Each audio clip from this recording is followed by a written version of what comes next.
Welcome to morning మన్నా. నేటి వాక్య దర్శనం కొరకు కీర్తన గ్రంథం 5వ సంకీర్తన 12వ చరణం. యెహోవా నీతిమంతులను ఆశీర్వదించువాడు నీవే, కేడముతో కప్పినట్లు నీ వారిని దయతో కప్పెదవు, కావున నీ నామమును ప్రేమించువారు నిన్ను గూర్చి ఉల్లసింతురు.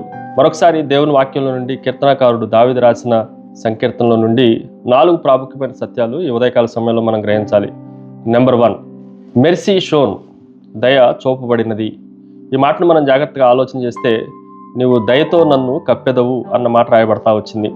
దేవుడు ఆయన దయతో మనల్ని కప్పేవాడు, దయతో మన దగ్గరికి వచ్చేవాడు, మనకి అత్యంత సమీపంగా ఉండేవాడు అన్న సత్యాన్ని ఈ ఉదయకాల సమయంలో మనం గ్రహించాలి.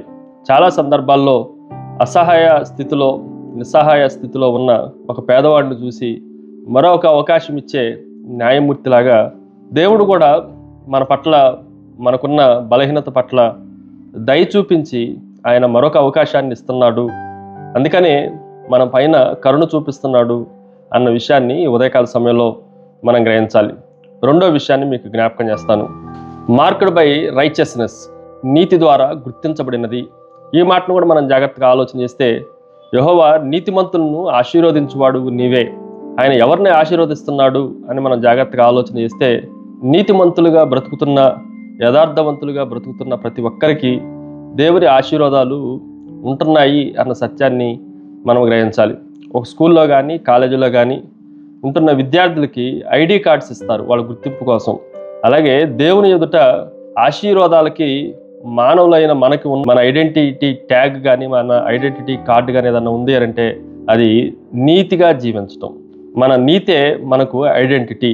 దానిని బట్టి దేవుడు ఆశీర్వాదాలను కుమ్మరిస్తున్నాడు. ఆశీర్వాదాలన్నీ ఫ్లో అవ్వటానికి అవే మార్గాన్ని, ద్వారాన్ని తెరుస్తుంది అన్న సత్యాన్ని మనం గ్రహించాలి. మూడో విషయాన్ని మీకు జ్ఞాపకం చేస్తాను. మైటీ బ్లెస్సింగ్, శక్తివంతమైన ఆశీర్వాదము. ఈ ఆశీర్వాదాలను కూడా జాగ్రత్తగా ఆలోచన చేస్తే నీతిమంతుల్ని ఆశీర్వదించువాడు నీవే, నువ్వు కేడముతో కప్పినట్లుగా. అవి ఎంత ఆశీర్వాదము అనేది ఆలోచన చేస్తే ఆశీర్వాదాలన్నీ మన దేవుడు మనకు తక్కువగా ఇచ్చేవాడు కాదు, సమృద్ధిగా ఇచ్చేవాడు.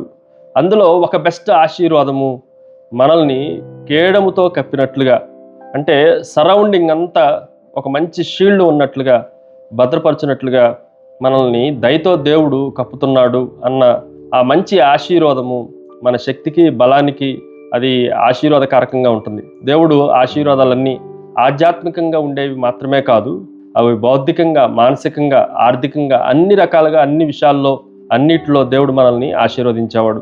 ఫైనల్లీ చివరిది 4th one, it is a miracle of favour, అద్భుతమైన అనుగ్రహము.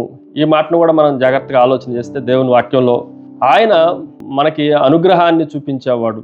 అది ఎలాగో అంటే మనకి ఏమీ చేతగానప్పటికీ, ఏమీ లేనప్పటికీ, నీతితో కొద్దిగా మనం మంచిగా జీవించగలిగినప్పటికీ, పేదరికంలో జీవించగలిగినప్పటికీ ఆయన అనుగ్రహము ప్రతి దినము మనల్ని దర్శిస్తుంది అన్న విషయాన్ని మనం గ్రహించాలి. దేవుడు కృపచేత, దయచేత, అనుగ్రహం చేత మనల్ని అనేక అద్భుతాలకు ఆయన మార్గాలు తెరుస్తున్నాడు అన్న విషయాన్ని కూడా గ్రహించాలి. ప్రార్థన. సకల ఆశీర్వాదములకు కారణభూతుడగు తండ్రి, నీవే ఆశీర్వదించేవాడు అని, నీవే మమ్మల్ని కప్పుతూ కాపాడేవాడు అని, నీవే మా పక్షాన ఉల్లసించే గొప్ప దేవుడు అని మరొకసారి మిమ్మల్ని స్తుతిస్తూ ఆరాధిస్తూ యేసు నామమున అడిగి వేడుకొంచున్నాం తండ్రి. ఆమెన్. God bless you.